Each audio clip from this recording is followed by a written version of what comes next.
அதாவது ஒர்க்கு அப்படியே கிளம்பிட்டேன். இந்த ஒர்க் முடிச்சுட்டு ஈவினிங் வந்தோடனே பார்த்துட்டிங்கன்னா, பயங்கரமான ஒரு பசி இருக்கும்.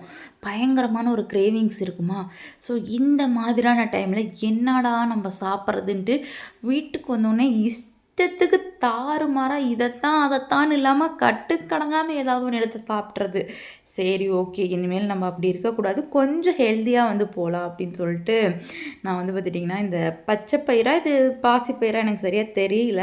ஸோ ஏதோ ஒரு பயிர் எங்கள் வீட்டில் இருந்துச்சு, எடுத்து ஊற வச்சுட்டு ஒரு 1/2 ஹவர்லேருந்து 1 ஹவர் ஊற வச்சுட்டு இதை அப்படியே வேக வச்சு இந்த மாதிரி வெந்ததுக்கப்புறம் எடுத்துக்கோங்க.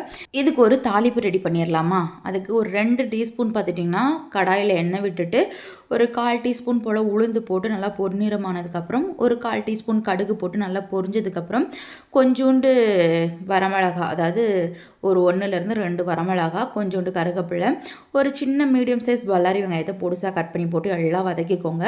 வெங்காயம் நல்லா கண்ணாடி பதம் வந்ததுக்கப்புறம் ஒரு கைப்பிடிச்சப்படி அளவுக்கு வந்து பார்த்திங்கன்னா தேங்காய் துருவல் சேர்த்து தேவையான அளவுக்கு உப்பு சேர்த்து நல்லா வதக்கி விட்டுட்டு ஃபைனலாக இந்த வேக வச்சு எடுத்துருக்கோம் இல்லையா அந்த பருப்பு, அதையும் இதோட சேர்த்து நல்லா போட்டு வதக்கிக்கோங்க. அவ்வளோதான், ஒரு ஈவினிங் சூப்பரான ஹெல்த்தியான ஸ்நாக்ஸ் தயார்.